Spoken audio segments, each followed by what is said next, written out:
area, but that's fine.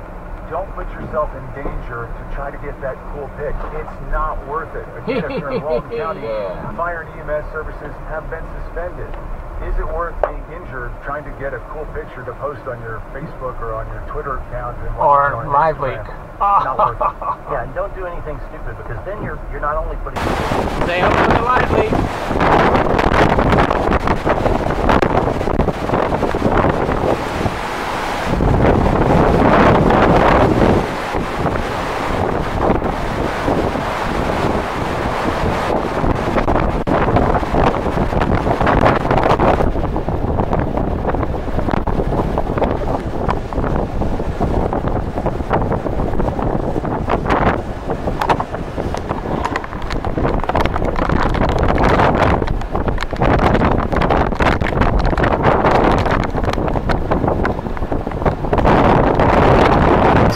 Island, all that. Really, it's just going to be horrific when it comes to the amount of storm surge that's coming in from the Gulf of Mexico.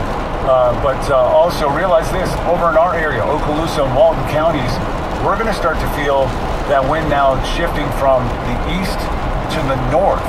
So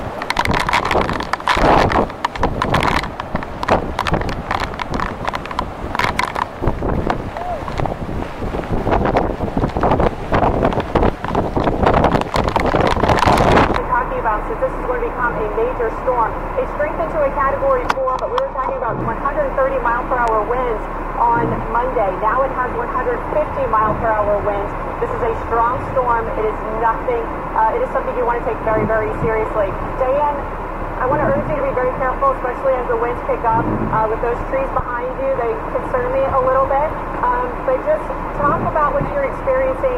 Talk about if you've experienced there. Wait out the storm. And don't just designate a safe area in your home. Use it. Get there. Be there. That's a great point. And wait it out. And bring a radio with you, and we're going to stay on the air, and we're going to talk you through this. But depending on where you are, this could be a very, very rough storm for you. Dangerous. Very dangerous storm. And there's a lot of people who are relying on their power, electricity, to be able to listen to us, to be able to watch the coverage on TV. And when you lose that power, you still have, I would suggest, a cell phone in your hand. Now, if you still have power, you need to make sure that your cell phone stays charged as much as possible, because we don't know how long the power is going to be out. Yes, we know Gulf Power and the service and the different Chelco and all these power companies have teams ready to roll, have teams ready to come in here, but we don't know how long you're going to be without power. So power up that cell phone as much as possible. Your tablets, your iPads and everything else. Have that ready.